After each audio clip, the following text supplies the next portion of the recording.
At my own dinner table, my father spat venom across the plates. You and your kid are nothing but leeches sucking this. Family dry. My mother smiled, nodding like she had been waiting for that moment all her life. The sick joke, they were eating food from my kitchen, sitting in the house I paid for. I didn't cry, I didn't flinch. I stared back and said, "You have 24 hours to leave." The silence was deafening, but what they didn't know was that I'd been preparing for this reckoning long before. That night. I should probably tell you this. My family never looked broken from the outside. We were the kind of family that smiled too wide in Christmas photos, the kind that neighbors thought had it all together. My mom baked pies for church raffles. My dad shook hands like a politician at barbecues. And my brother, oh my brother, he was the golden child. Every story circled back to Knox, his big vision, his next project. Meanwhile, I was the quiet one, the fallback plan, the one expected to hold the seams together when the fabric tore. That night at dinner didn't happen, in a vacuum.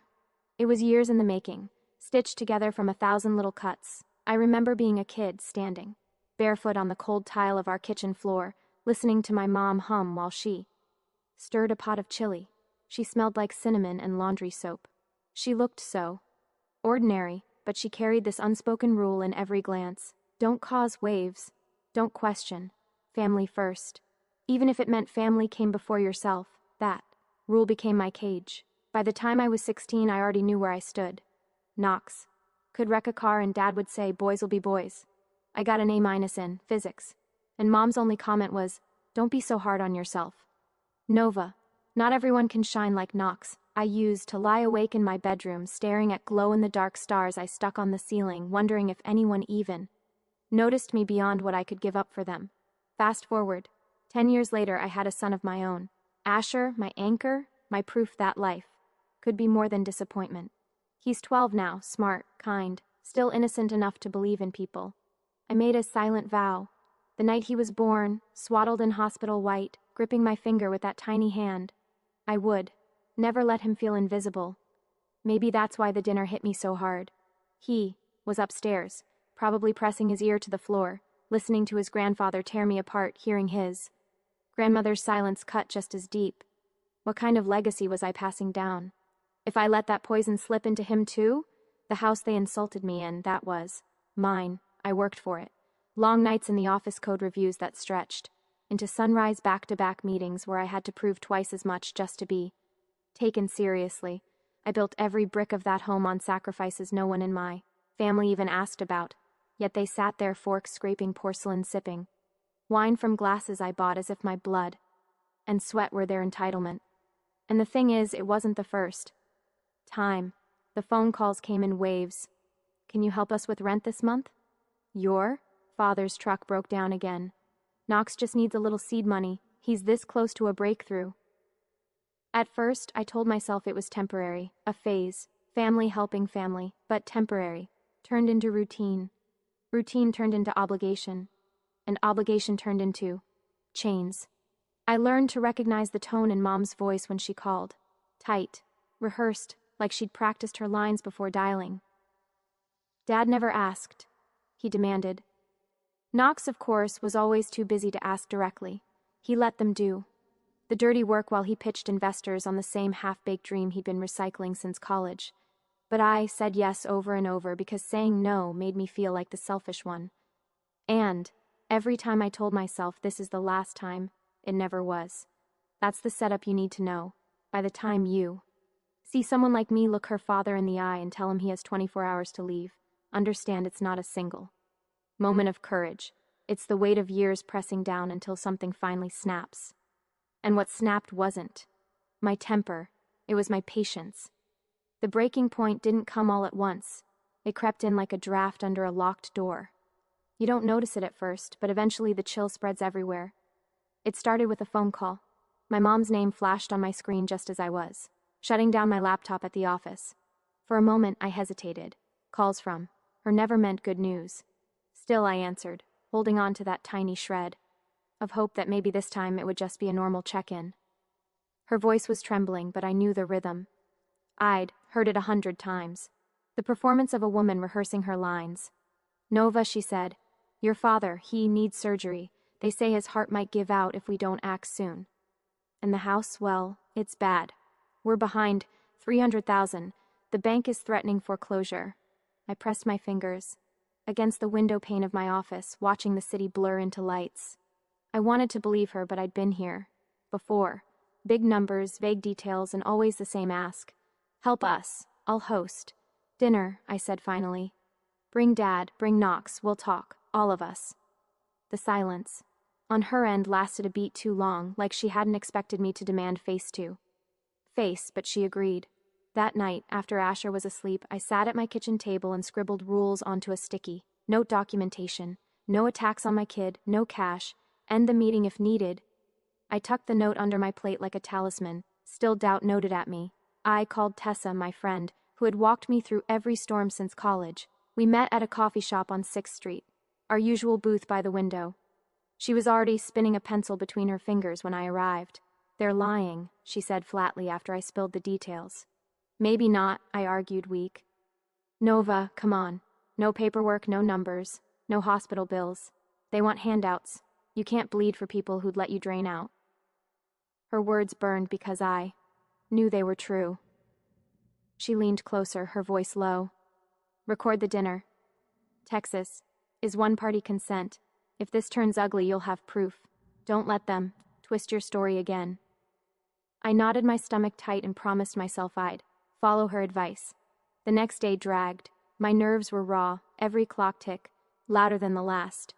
When the evening came, I set the table with surgeon-like precision. 4 plates, 4 glasses, the napkins folded square. The pool outside shimmered under the porch light, still as glass as if holding its breath. Asher sat on the couch with his homework spread out like a shield. I bent down and brushed a strand of hair from his forehead. Tonight's a grown-up night, I told him. You'll stay with Harper. No. Arguments. He rolled his eyes but nodded, used to these sudden arrangements. When the knock finally came, it landed like a stone in my chest. My mom walked in first, arms full of barbecue like this was some casual potluck. Dad shuffled behind, smaller than I remembered, but his eyes still carried that steel edge. Knox sauntered in, last phone, buzzing in his hand, a smirk tugging at his lips like he already knew he'd win. We sat for a few moments. My mom filled the silence with nostalgia, talking about old birthdays, old neighbors, her potato salad recipe. But I wasn't fooled. It was the same tactic she'd always used. Soften the edges before the blade. I cut her off. Let's see the paperwork, the hospital bills, the letters from the bank. Show me what we're dealing with. Her smile faltered. My dad's eyes darted. Knox cleared his throat, shifting in his seat. There isn't paperwork, my mom said, finally, her voice tight. You'll just have to trust us. Trust. That word landed like a slap, because trust was the weapon they'd used all my life. Trust us when we spent your college fund. Trust us when Knox's startup collapsed. Trust us when you work 2 jobs to cover the bills. Knox jumped in, pitching his latest project, with the enthusiasm of a snake oil salesman. It's going to change the world. Nova, augmented reality. You're in tech, you get it. We just need a little help to get it off the ground. I stared at him, my jaw tight. He'd used my own career against me, like dangling a carrot he knew I'd never want to chase. And then, my father broke. He slammed his hand on the table, rattling the silverware. You make $350 a year, Nova. How can you sit there and watch your family drown? My mother's voice was softer, but more cutting. Asher's a wilder too. Don't you want him to know where he comes from? That was the line that nearly did me in, dragging my son into their debt, their manipulation, their endless hunger. My hands shook under the table, but my voice came out calm, almost too calm. No, I will not mortgage my son's future to clean up your mistakes. Not again. Knox scoffed, his face twisting. You're just playing the victim. You got lucky, that's all. Some of us have vision, some of us just scrape by. The room blurred around me. My mother's eyes hardened, my father's fists clenched. Their voices rose in a chorus of accusation, shame, guilt, and then Knox slipped.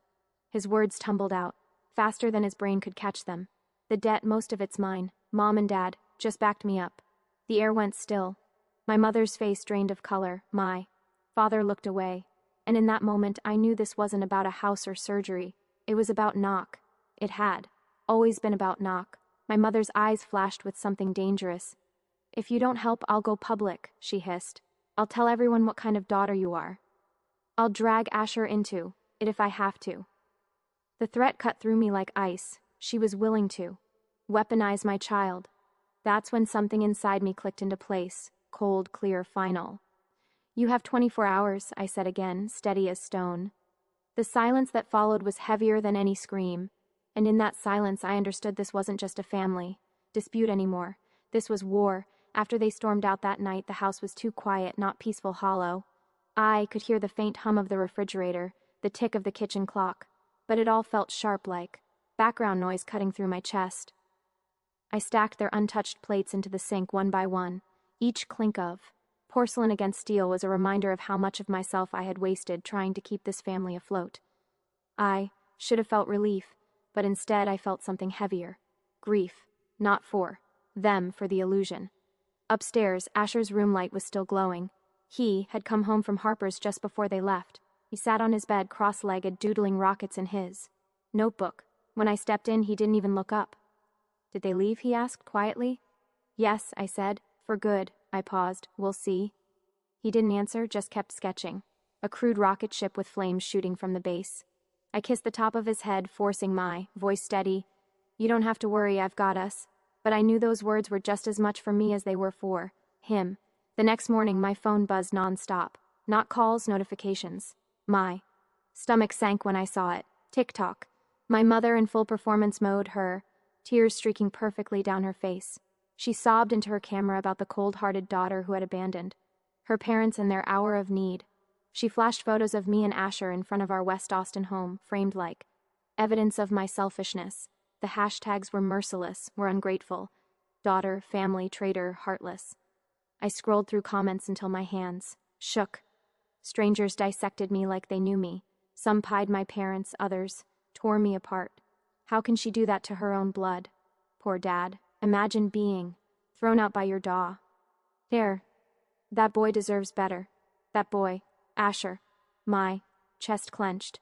If she dragged him into this circus, he'd be humiliated at school before he even knew what betrayal was supposed to mean. By lunchtime, the video had crossed 100,000 views. By dinner, 500,000. My coworkers glanced at me sideways in the office, whispers trailing behind me like shadows. My manager called me in his voice, gentle but prying. Is everything okay at home, Nova?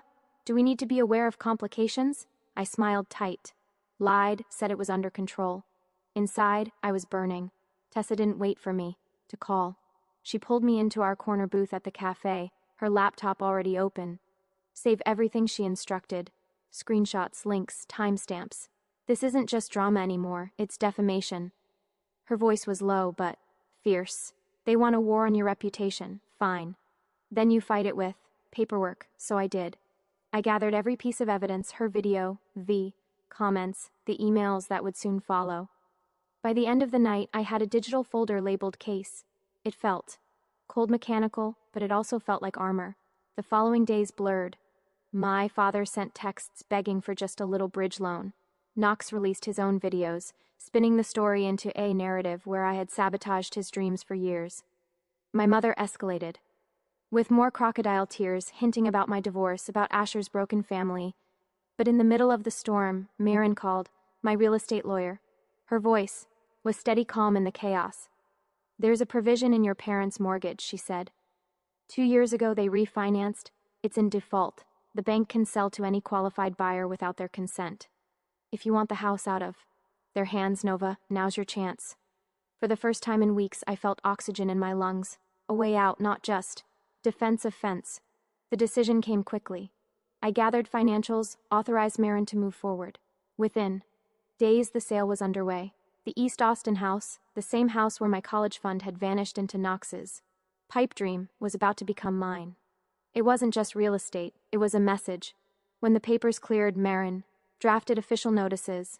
My parents and Knox had 24 hours to vacate or face legal consequences. She also sent a cease and desist letter to my mother over the TikTok videos.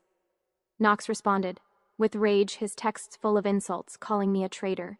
My father tried bargaining, offering partial repayments. He couldn't possibly deliver.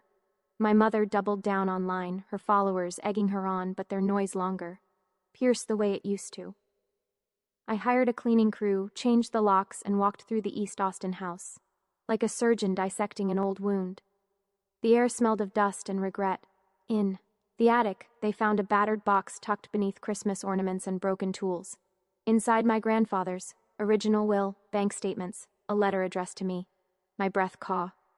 As I unfolded the letter. His handwriting was shaky but clear. The money is for Nova's education, no one else's dream, no one else's debts. Tears blurred the page. Proof, validation. After years of being painted as the selfish one, I added it to the file. My arsenal grew. Meanwhile, Asher tried to keep up his normal life.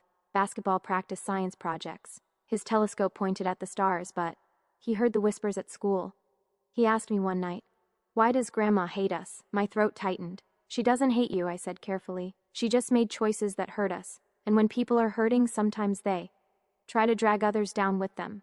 He nodded slowly, too wise for 12. Then he went back to sketching rockets, his pencil scratching the paper like it could erase the weight in the room. That night, I sat alone on the back porch, staring at the pool's glassy surface. I thought about every sacrifice I had made, every boundary I had swallowed, and I realized I was done playing defense. My mother wanted to control the story. My brother wanted to rewrite it. My father wanted to guilt me into silence, but I finally had the one thing they couldn't twist the truth written in. Ink signed by the man who had believed in me more than anyone else. The next time they came home, I would be ready, not with open arms, with paperwork, with proof, with the weight of every silent wound turned into steel. This time, the reckoning would be mine to deliver. Airports are strange places for endings. People think of them as beginnings, honeymoons, new jobs, homecomings. But for me, the Austin terminal became a courtroom without walls, their flight. Home landed late afternoon. I stood just beyond the security rope Marin beside. Me, a folder tucked neatly under her arm, the smell of fried food and jet. Fuel filled the air. A TV above the gate blared muted news, but all I heard was the thud of my pulse. First came Knox, striding off the plane like a man returning from victory, his phone already in hand, his lips twitching in some half-smirk.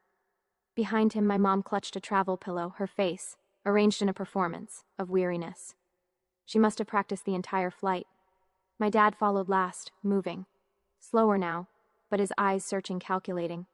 They spotted me at once. My mother's face lit up, but not with love.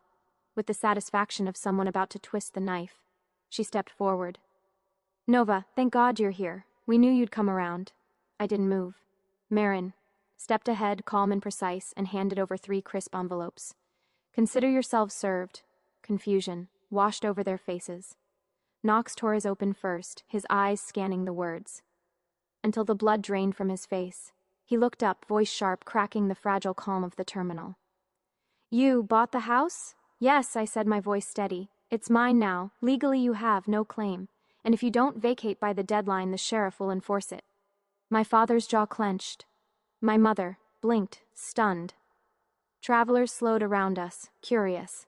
A little boy tugged his mother's sleeve and whispered, "What's happening?" Knox's volume rose, desperate to seize control of the narrative. "You're a thief. You've been against me since day one. Always jealous, always trying to sabotage me." I stepped closer, my voice low but sharp, enough to cut. "You mean since you stole my college fund? Since you promised the world and left me sleeping on floors? While you played visionary." Gasps rippled from strangers nearby. Though they didn't know the details, they could feel the weight. Nukes tried to hold my gaze, but his eyes darted. "My mother," jumped in her voice, trembling just enough to sound authentic. "We did it for the family, Nova. For you. You've become so cold, can't you see? We only wanted to survive." I pulled a folded letter from my bag, the one my grandfather had written me. I held it up, the paper yellowed but unshaken in my hand. "This was never yours to spend. He left it for me, for my education, and you twisted his trust into your excuse." For once, her tears froze before they could fall. My dad stepped forward, his voice booming, trying to reassert his authority. "That's enough. You don't humiliate your family in public." I squared my shoulders. "You did that yourselves. Every lie, every debt, every threat to drag my son into your mess that ends today." Something broke in his eyes, then not remorse. Not yet, but fear. fear of the one thing they had, never expected my refusal to bend. Marin spoke again, her tone professional. Unshaken. You've been notified. Further contact outside of legal channels will be considered harassment. Violating the order will result in immediate escalation. A circle had formed around us. Now strangers pretending not to watch while openly listening. Phones discreetly angled recording. The humiliation they had once used against me was now theirs to carry. Knox exploded, his voice raw. You'll regret this. You think you're better than us because you got lucky. You'll be nothing without family. I stepped in close enough that only he could hear. I already am better because I chose not to become you. His face, twisted, fury flashing, but his hands stayed at his sides. He wasn't brave enough to risk the cameras. My mother finally tried one last angle, her voice breaking. Please, Nova, don't do this. We'll lose everything. I met her gaze, and for the first time I felt nothing. Not anger, not pity, just freedom. So did I. When you took it from me at 18, now it's your turn to live with the cost. The silence that followed was the kind that cracks the ground open. My father's shoulders sagged. My mother's face collapsed in on itself. Knox stood, trembling, his mask shattered. Security approached, alerted by the raised voices. Marin stepped forward, explaining, handing over documents with practiced efficiency. The officers nodded their presence, sealing the confrontat ion like a gavel strike.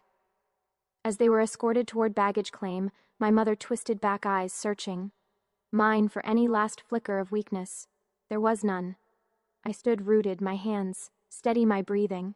Even for the first time, the weight wasn't on me, it was on them. When the crowd finally dispersed, I sank onto a bench, my body shaking from the adrenaline. Marin sat beside me, her hand light on my shoulder. You did it, she said simply. But I knew it wasn't over yet.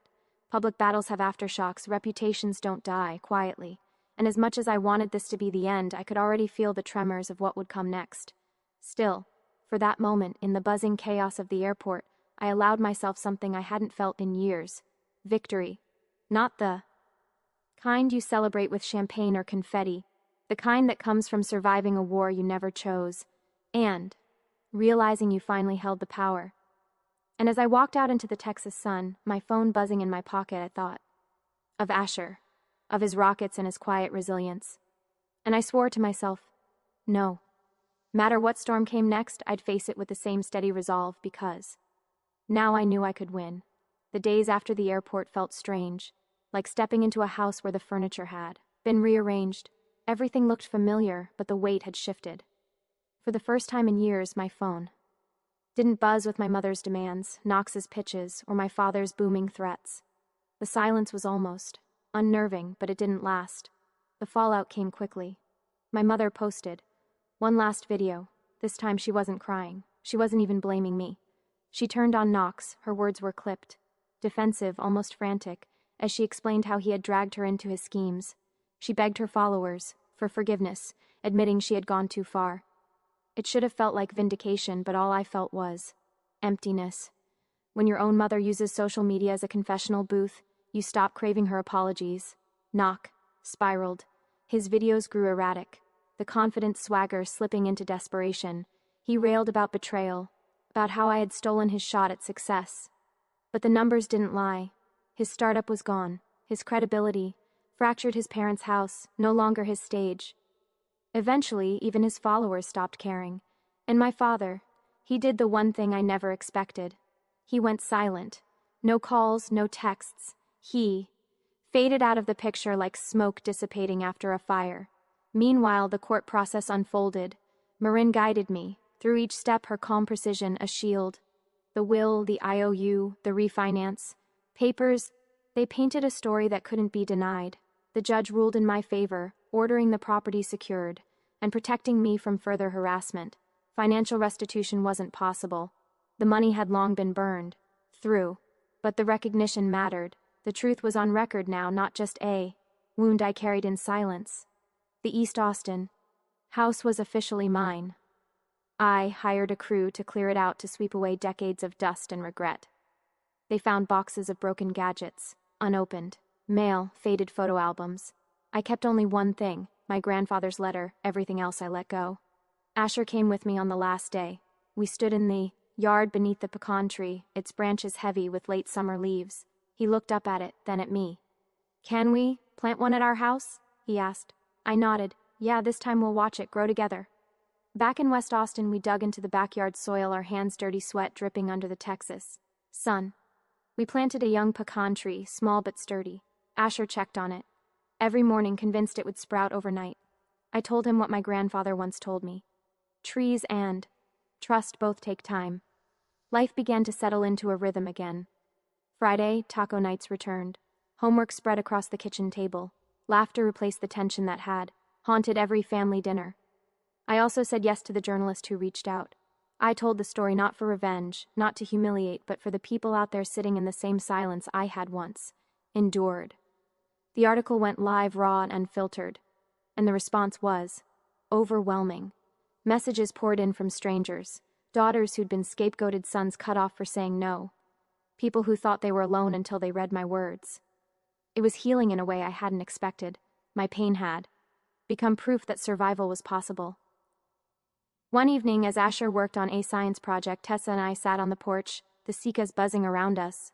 She leaned back, sipping iced tea, and said, "You know, you could make this your work, helping people like you, like your mom tried to destroy. Turn this fight into something bigger." I thought about it, about law, advocacy, community work, about channeling the scars into something useful. For the first time, it felt possible. Later that night, I tucked Asher into bed. He slid a drawing under his pillow. A rocket ship aimed at Mars. Flames bright, the stars scattered. Above. I kissed his forehead and whispered, "You're free to dream, Ash. No one will take that from you." And as I turned out the light, I realized the truest victory wasn't winning against my family.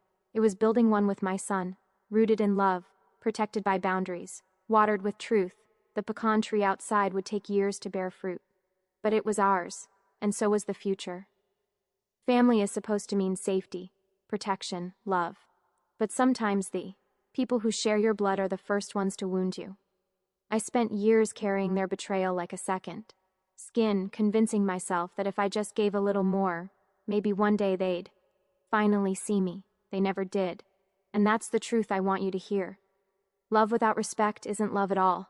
It's control. I chose peace. I chose my son. I chose to stop apologizing for protecting the life we built. And if you've ever stood in that same space, torn between your own survival and the family who should have been your shelter, know this: you're not alone. Sometimes the bravest thing you can do is draw the line and not step back. If this story reached you, if it stirred something you've carried quietly, tell me in the comments. Share your story. Because when we speak, we remind each other that silence doesn't win. And if you want more stories like this, subscribe. It means more than you.